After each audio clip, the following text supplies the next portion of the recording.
بسم الله الرحمن الرحيم. الحمد لله رب العالمين والعاقبة للمتقين والصلاة والسلام على شمس الهداية واليقين وعلى آله وأصحابه أجمعين. أما بعد، فقد قال الله تبارك وتعالى في القرآن الكريم: أعوذ بالله من الشيطان الرجيم، بسم الله الرحمن الرحيم. وَإِذْ قَالَ رَبُّكَ لِلْمَلَائِكَةِ إِنِّي جَاعِلٌ فِي الْأَرْضِ خَلِيفَةً قَالُوا أَتَجْعَلُ فِيهَا مَنْ يُفْسِدُ فِيهَا وَيَسْفِكُ الدِّمَاءَ وَنَحْنُ نُسَبِّحُ بِحَمْدِكَ وَنُقَدِّسُ لَكَ قَالَ إِنِّي أَعْلَمُ مَا لَا تَعْلَمُونَ. صدق اللہ العظیم. اللہم صلی علی سیدنا محمد وعلی آل سیدنا محمد وبارک وسلم. اللہم صلی علی سیدنا محمد وعلی آل سیدنا محمد وبارک وسلم. اللہم صلی علی سیدنا محمد وعلی آل سیدنا محمد وبارک وسلم. محترم بزرگوں اور بھائیوں، انسان کو اپنی اصلیت نہیں بھولنی چاہیے. انسان کی پیدائش کیسے ہوئی ہے، انسانیت کا آغاز کیسے ہوا ہے، انسانیت کی شروعات کیسے ہوئی ہے،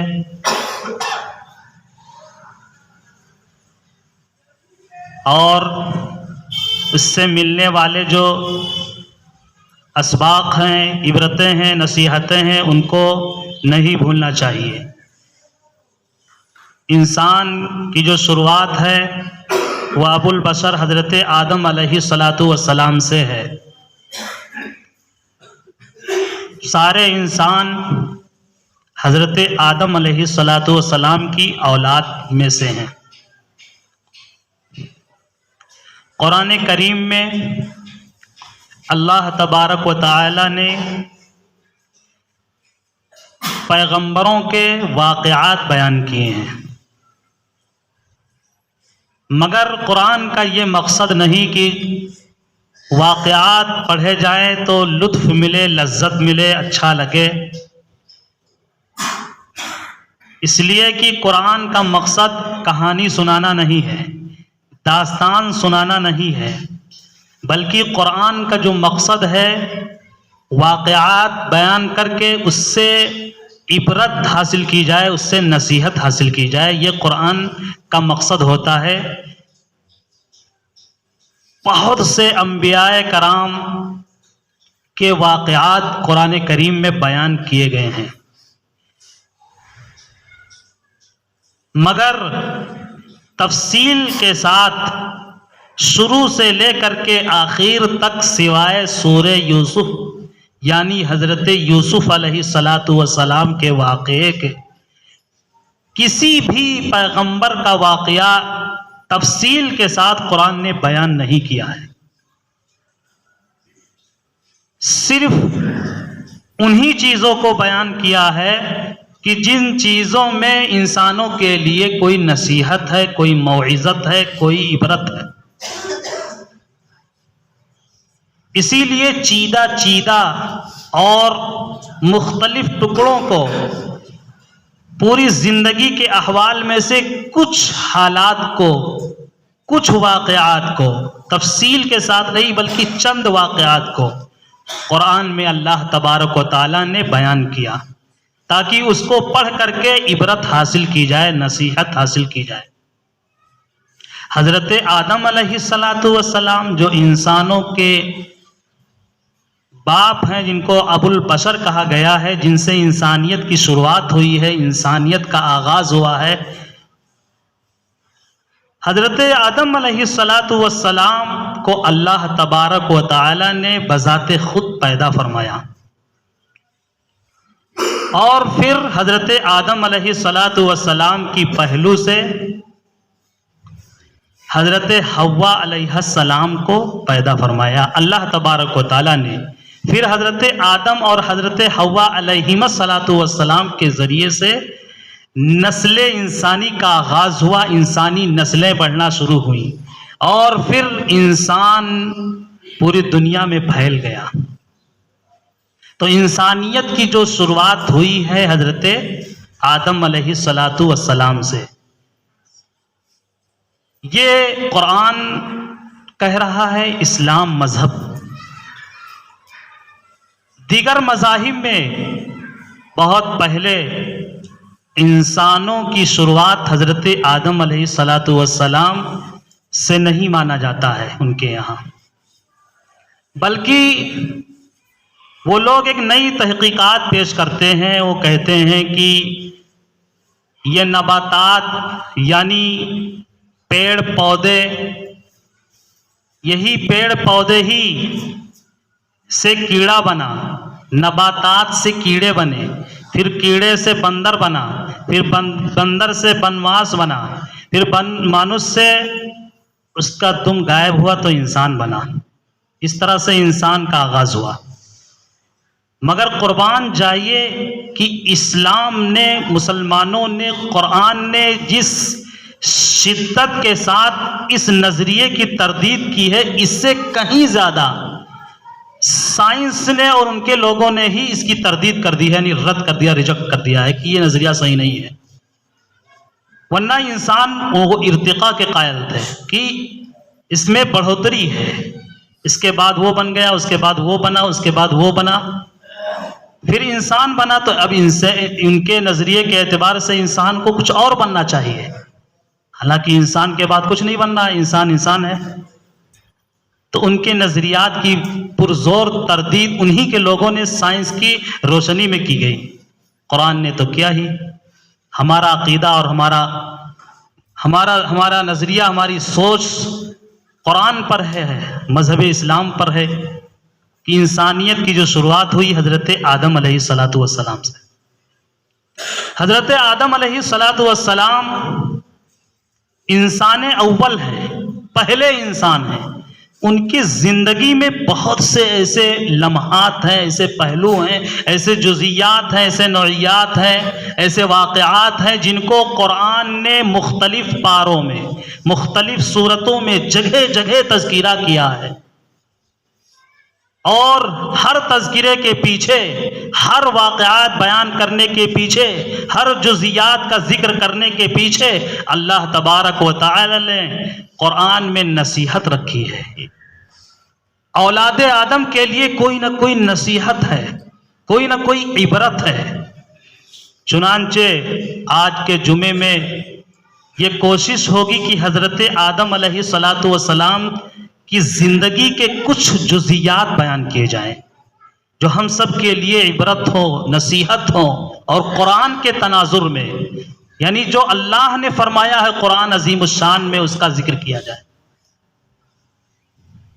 چنانچہ سب سے پہلے حضرت آدم علیہ الصلاۃ والسلام کی زندگی میں پہلا جز ملتا ہے علم کا، اس لیے کہ حضرت آدم علیہ الصلاۃ والسلام کے سلسلے میں قرآن میں اللہ نے فرمایا وَعَلَّمَ آدَمَ الْأَسْمَاءَ۔ حضرت آدم علیہ الصلاۃ والسلام کو اللہ تبارک و تعالی نے بنایا، جان ڈالی، اس کے بعد اللہ تبارک و تعالی نے علم سے نوازا، اور وہ علم نبوت بھی تھا، علم ہدایت بھی تھا، علم کتاب بھی تھا، علم معاش بھی تھا، علم معاشرت بھی تھا۔ یعنی کوئی محدود علم نہیں کہ صرف خاص چیز کا علم حضرت آدم علیہ الصلاۃ والسلام کو دیا گیا۔ بہت سے علوم سے اللہ تبارک و تعالی نے حضرت آدم علیہ الصلاۃ والسلام کو نوازا۔ اسی لیے قرآن میں جو اللہ نے فرمایا ہے وَعَلَّمَ آدَمَ الْأَسْمَاءَ، فرمایا کہ آدم کو ہم نے علم دیا اسماء کا، بہت سی چیزوں کا علم دیا۔ اس سے صاف یہ پتہ چلتا ہے قرآن کے اس آیت سے، حضرت آدم علیہ الصلاۃ والسلام کے زندگی سے، ان کے اس واقعے سے، کہ علم کی کتنی اہمیت ہے کہ سب سے پہلا جو انسان کی جو شروعات ہوئی، انسان کو اللہ نے بنایا، حضرت آدم کو بنایا، تو سب سے پہلے مدرسہ کھل گیا۔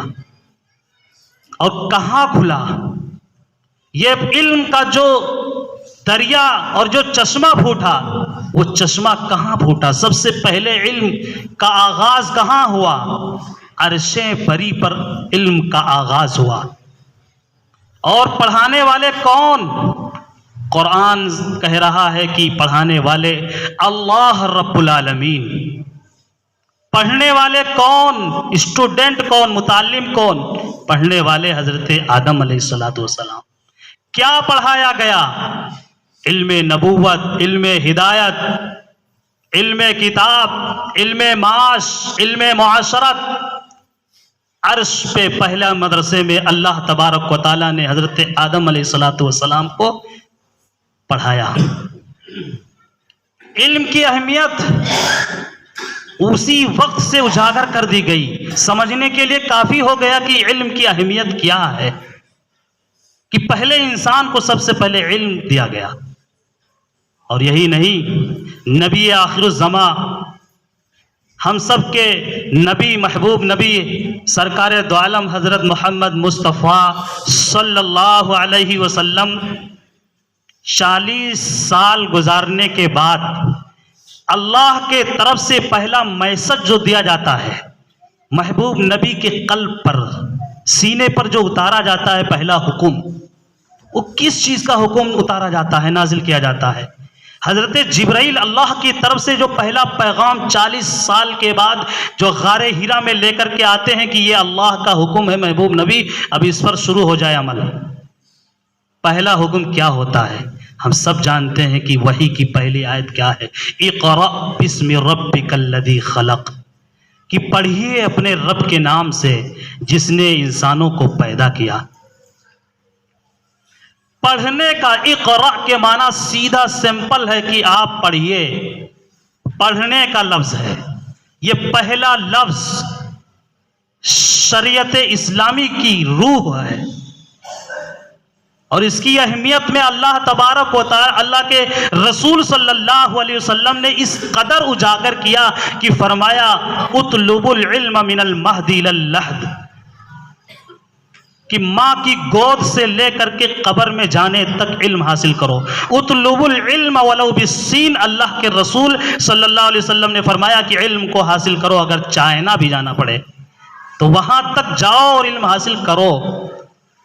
علم کی اہمیت کو اللہ کے رسول نے اس قدر اجاگر کیا کہ بدر کے جیسے خطرناک اور سنگین قیدی جو جنگ کرنے اور مسلمانوں کو صفحہ ہستی سے مٹانے کے لیے، نبی کو ختم کرنے کے لیے، لڑنے کے لیے جنگ بدر میں آئے تھے، جب وہ قید ہو گئے تو اللہ کے رسول صلی اللہ علیہ وسلم نے فرمایا ان میں جو پڑھے ہوئے ہیں وہ 10 لوگوں کو پڑھا دیں، ایک شخص 10 لوگوں کو پڑھا دے، پڑھانے کے بعد وہ آزادی حاصل کر لے اور چلا جائے۔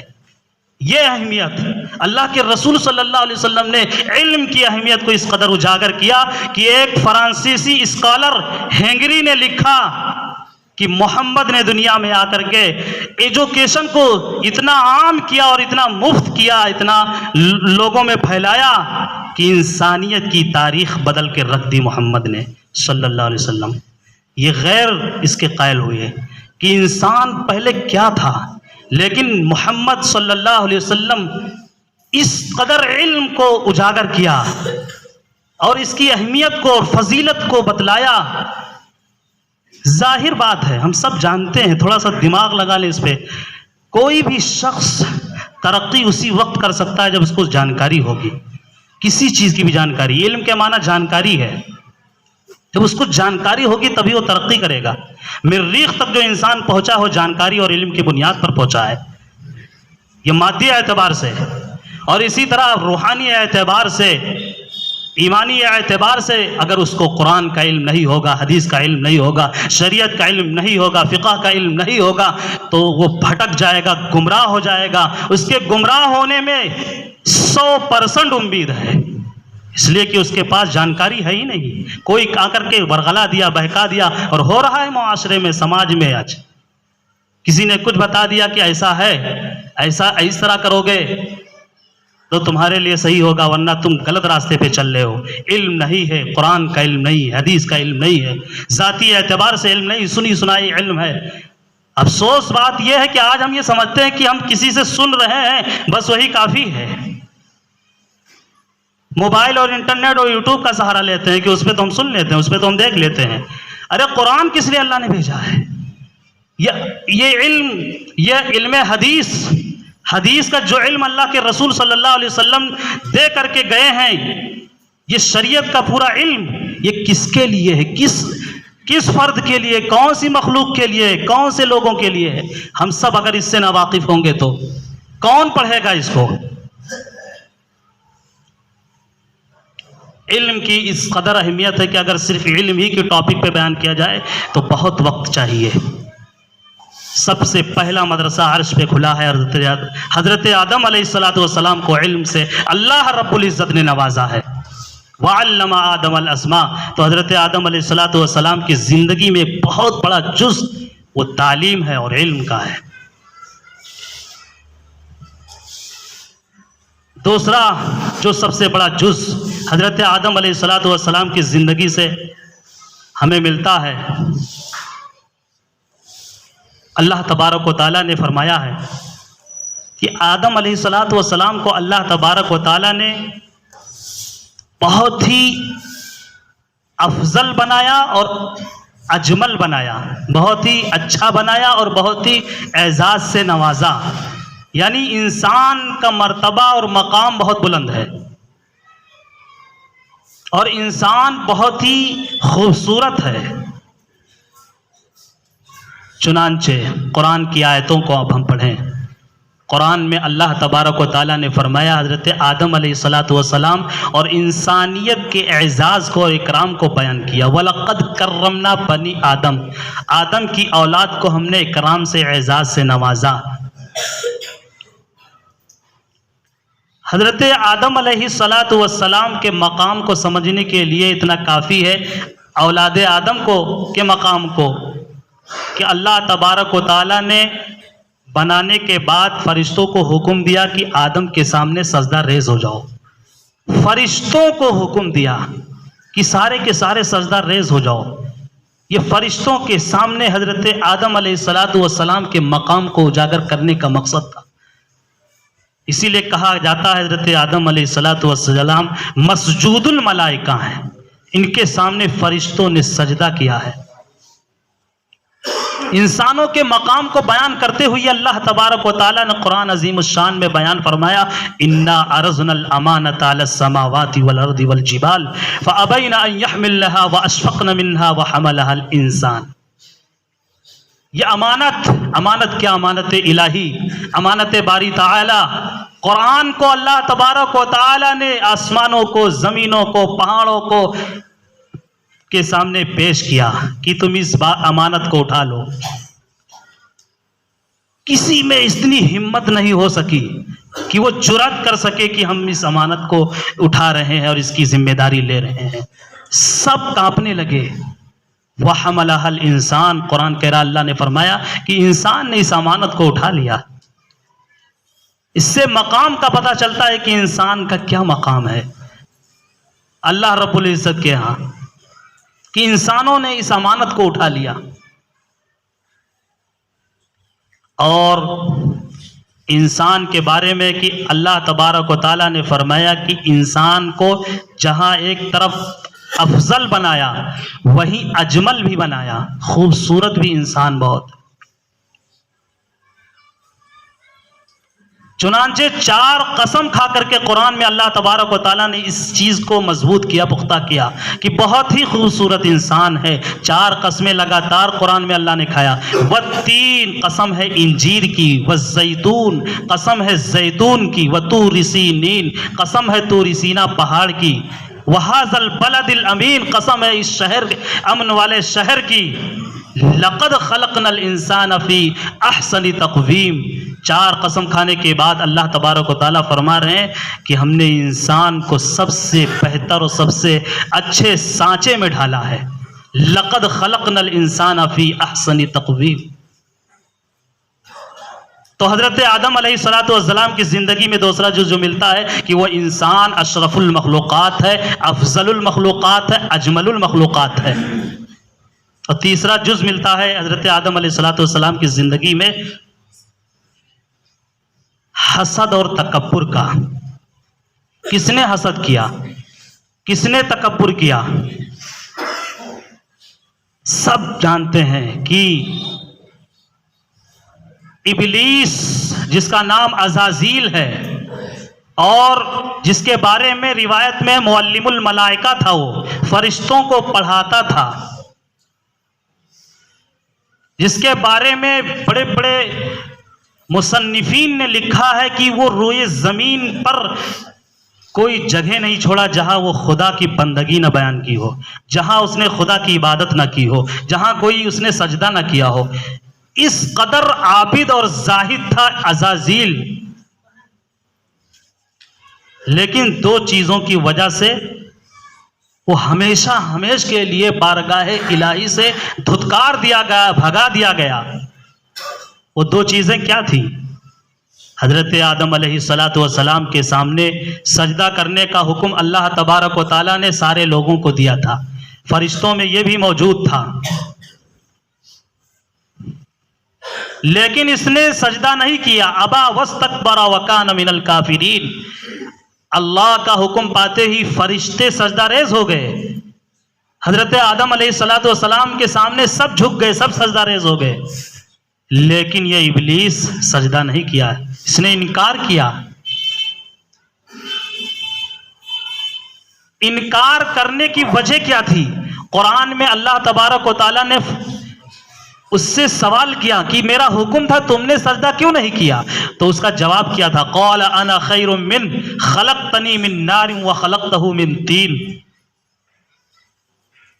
تکبر بھی ہے، حسد بھی ہے، یہ دونوں چیزیں ابلیس کے اندر۔ حسد کی وجہ سے کہ ہم پہلے سے عبادت کرتے چلے آ رہے ہیں، اتنے بڑے عابد زاہد ہیں، ہمارے سامنے ان کو حکم ہوتا، آدم کو حکم ہوتا کہ آدم سجدہ کریں ہمارے سامنے، الٹے ہی ہمیں ہی حکم دے دیا گیا ہم سجدہ کریں آدم کا۔ یہ حسد اور تکبر کی جو بو آتی ہے، اس نے یہ کہا انا خیر من۔ قرآن میں اللہ نے فرمایا کہ اس نے کہا انا خیر من، میں آدم سے بہتر ہوں۔ بہتر کس طرح سے بہتر ہو؟ اس نے کہا خلقتنی من نار وخلقتہ من طین، کہ اے اللہ، آپ نے مجھے آگ سے بنایا ہے اور آدم کو آپ نے مٹی سے بنایا ہے، اور آگ بہتر ہے مٹی کے مقابلے میں، کیونکہ مٹی کے اندر رزالت ہوتی ہے، خسالت ہوتی ہے، اس کے اندر جھکنے کی صلاحیت، گرنے کی بیکار چیزوں کی چیزیں ہوتی ہے مٹی، اور آگ تو ایک بھڑکنے اڑنے والی چیز ہوتی ہے۔ ہم تو اچھی چیز سے بنے ہیں، بنائے گئے ہیں، آگ سے ہم بنے ہیں، آدم مٹی سے بنے ہیں، تو آدم سے میں بہتر ہوں، انا خیر من۔ یہ تکبر، ان دونوں چیزوں کی وجہ سے حضرت آدم علیہ السلام کے زندگی میں واقعے میں یہ جز ملتا ہے کہ تکبر اور حسد کرنے کی وجہ سے ہمیشہ کے لیے ابلیس دھتکار دیا گیا، بھگا دیا گیا۔ آج بھی حسد کرنے والے ایسے ہی نقصان اٹھاتے ہیں، جو نیکیاں کیے ہوئے ہوتے ہیں جیسے تیسے نیکیاں ہو جاتی ہیں۔ حسد کے بارے میں روایت میں ہے کہ حسد ان نیکیوں کو ایسے کھا جاتا ہے جیسے آگ لکڑی کو، سوکھی لکڑی کو کھا جاتی ہے۔ اور تکبر کے بارے میں روایت میں ہے کہ متکبر شخص جنت میں داخل نہیں ہو سکے گا۔ جس کے دل میں رائی کے دانے کے برابر بھی تکبر ہوگا، گھمنڈ ہوگا، اللہ کے رسول کا اعلان ہے، حدیث میں ہے کہ وہ شخص جنت میں داخل نہیں ہو سکے گا۔ اور ایسے متکبرین کے سلسلے میں ہے کہ مرنے کے بعد اللہ تبارک و تعالیٰ جو عذاب دیں گے وہ ذلت کا عذاب دیں گے۔ عذاب بہت طرح کا ہوتا ہے، لیکن ایسے متکبرین کے سلسلے میں ہے کہ ان کو ذلت کا عذاب ہوگا۔ حسد اور تکبر کی وجہ سے ایک شخص ہمیشہ کے لیے محروم ہو گیا۔ یہ حضرت آدم علیہ السلام کی زندگی سے ایک جز ملتا ہے۔ اللہ تبارک و تعالی ہم سب کو